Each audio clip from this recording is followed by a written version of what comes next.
For centuries, these hills in County Durham have held a story of immense industrial power.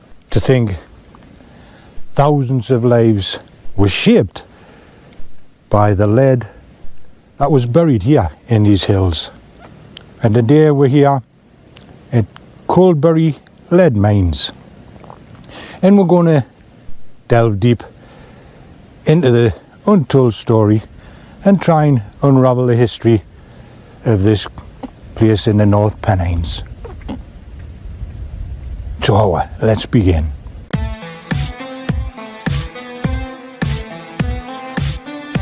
So right now I'm standing in the middle of nowhere. That's where it seems anyway.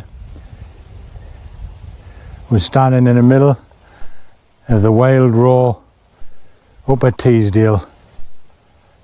But this is no ordinary wilderness.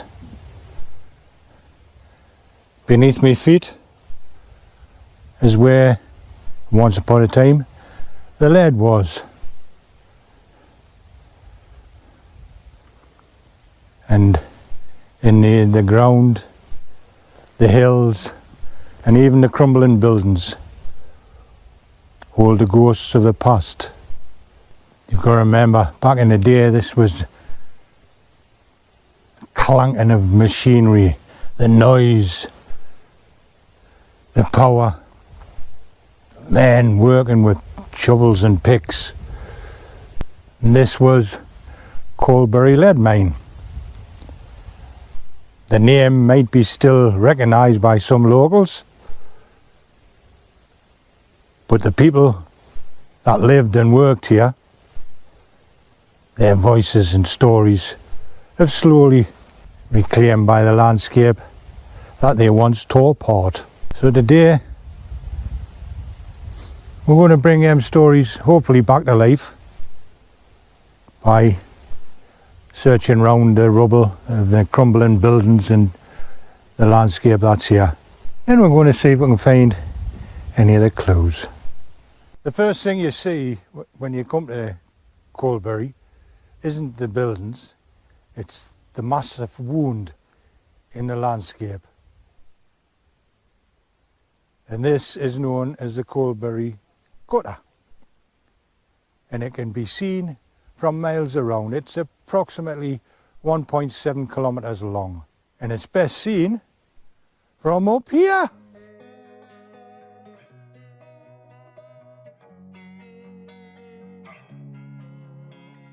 Losing time, I'm fading fast. I just wanna make it last. Try to let go of the past. I close my eyes, embrace the blast. Sleepless nights and headaches stack. Restlessness to hell and back. What's my purpose? What do I grab? A slippery surface, a heart attack. And sometimes you just gotta believe there's something that'll give you relief. There's something that'll have what you need. What you need. We're broken, it's tragic. We're not all elastic, but maybe there's magic. Believe you could have it. And I know of sadness, the anxious and panic, the infinite vastness of all that is blackness.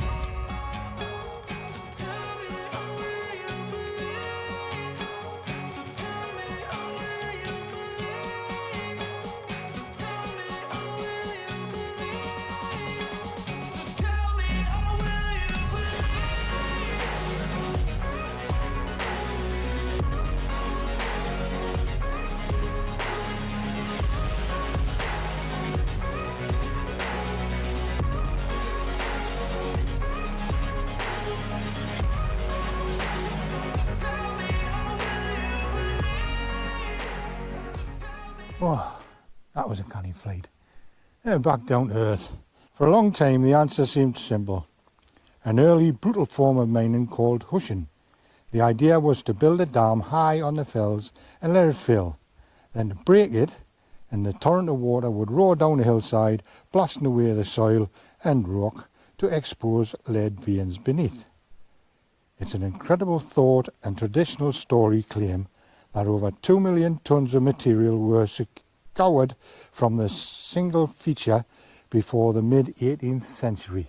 But here's where the story gets complicated. More recent geology research has claimed serious doubt on this, suggesting the gut is primarily a natural feature, a channel carved by glacial meltwater at the end of the last ice age. Experts now believe that the miners likely found this existing channel and tried to use hushing to exploit it, but with limited success. So this gash in the land, about 1.5 to 1.7 kilometres long, is the first mystery. A scar that could be the work of ice, man, or both. It's a dramatic first chapter of the Coldberry story. As we walk from the ancient channel towards the heart of the complex, the story shifts into a more familiar industrial age. By the 19th century, the demand for lead was exploding, and the Coldberry entered its most important and well-documented phase. It was the era of the London Lead Company, a Quaker-run corporation known for its efficiency, ambition and control. And it was they who built the structures whose ruins we are exploring today. The cluster of stone buildings were the mine's control centre. This large two-storey ruin was the main lodging shop, a kind of barracks for the miners.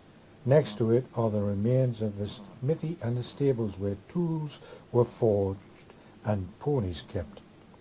And not by up the hill is a small solid building structure. That was the powder store, holding explosive powder for blasting the rocks deep underground.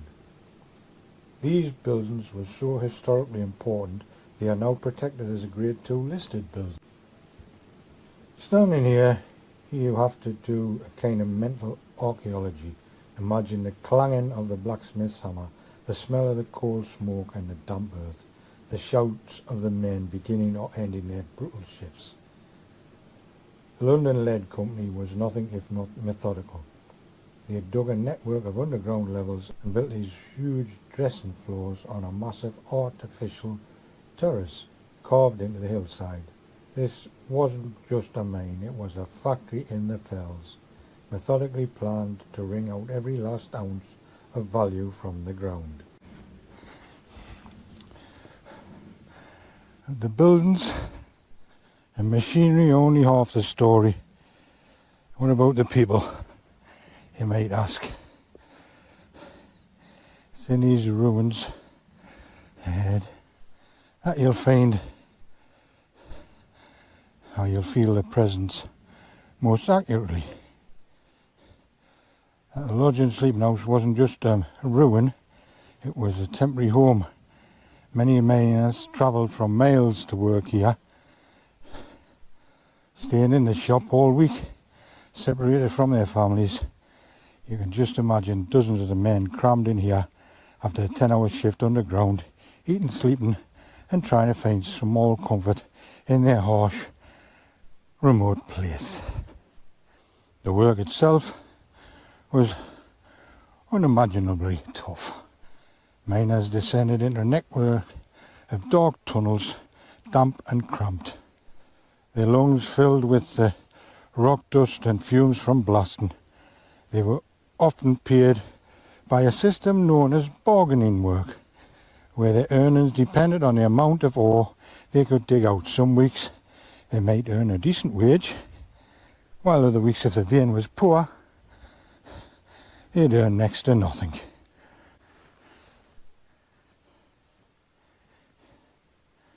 Walking through the skeletal remains of the smithy, it's locked up at the moment. You can imagine, you can feel the heat from the forges. This was the engine room of the operation, where pickaxes were sharpened and machinery was repaired. The entire mine depended on the skills of the blacksmith. Every broken tool meant delays, lost time and lost wages for the miners waiting below. They weren't just buildings, these were places of toil, camaraderie and immense hardship. standing there with the wind whistling through the empty windows. You were not just looking at a ruin, you were standing in a memorial to the thousands of lives spent in the service of this mine. If you're enjoying this journey into the past and want to support future explorations, then why don't you consider subscribing?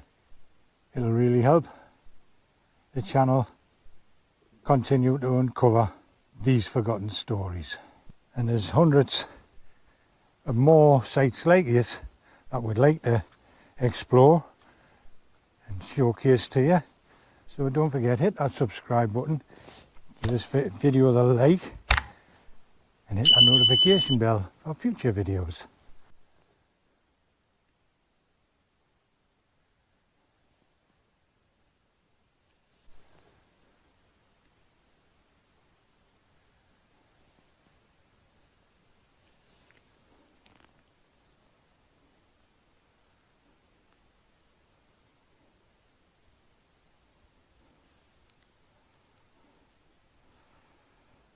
So if the buildings tell us about the people, the wider landscape reveals the process.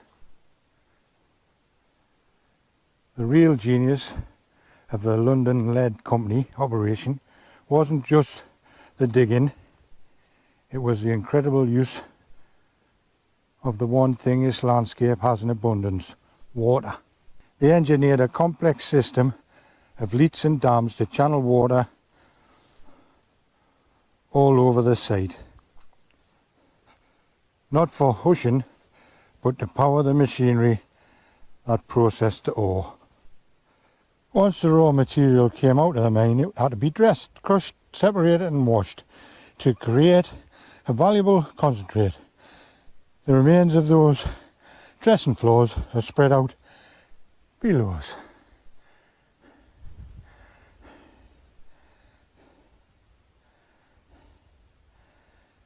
You can still find clues here, like a circular stone pit, the base of a round puddle used for separating ore particles, and even the timber-lined settling tanks. But the most important piece of engineering here is much rarer.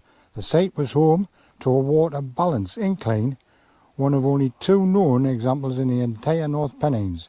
It was essentially a railway on a steep slope with two wagons on a single cable. The full wagons of ore going down would pull up an empty one back up. How the descent was controlled by filling a tank on the wagon with water at the top and emptying it at the bottom. It was a simple, powerful and carbon-neutral engine that ran on gravity and water. Finding its remains is a key discovery, showing just how advanced the remote operation was, and it was effective. Records suggest that it was in one of 50-year period in the late 19th century. Coldberry Mine produced over 45,000 tons of lead concentrate. As a valuable bonus, the ore also yielded silver, sometimes around 3 ounces for every ton of lead, adding another layer of profit.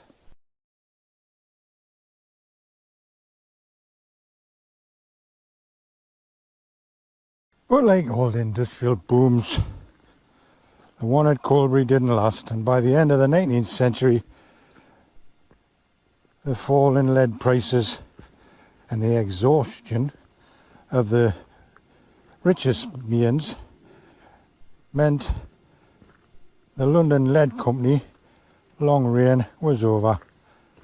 They relinquished their leases and Coldberry's golden age came to a close. The mine didn't die overnight though. It passed through several different hands with sporadic attempts to keep it going. The final chapter of Coldberry's working life came between the late 1930s and the mid-1950s. An ore chute was worked and new entities like English Lead Mine Exploration Limited and later the Coldberry Mine Company Limited managed these last gas productions. You can even see some of the 20th century brickwork from the era as stark contrast to the older 19th century stone. But by 1956 it was all over and the machinery fell silent for the last time.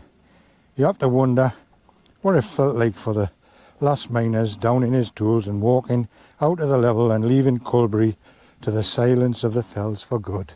Today, Coldberry Lead Mine is anything but forgotten. It is officially recognised as one of a scheduled monument, a protected site of national importance. It's a core part of the North Pennines national landscape, valued not just for its history, but for its unique geology and the way nature is slowly reclaiming it. Preservation here is deliberately balanced. The site faces threats from harsh weather and the burrowing of animals, but dedicated volunteers have done incredible work to document and assess the condition of every wall, leat and ruin to ensure the story isn't lost. Exploring the site is a privilege, a chance to walk through a living museum. It's a powerful reminder of the entire industry and that defined the region for centuries, an industry that built fortunes and shaped communities before vanishing into history. From the raw power of the ancient gutter to the meticulous engineering of the London Lead Company and its final fading echoes in the 20th century, Coldberry's story is the story of the North Pennines in miniature. It is a tale of innovation and incredible hardship, and of the profound, lasting impact it had on the landscape. As we look out a last time over this valley, the ruins stand as silent witness. They are a testament to the forgotten miners who worked in this brutal industry. These are the scars of an industrial giant. And while the noise and the fury of the mine has felt silent, if you stand here long enough and listen to the winds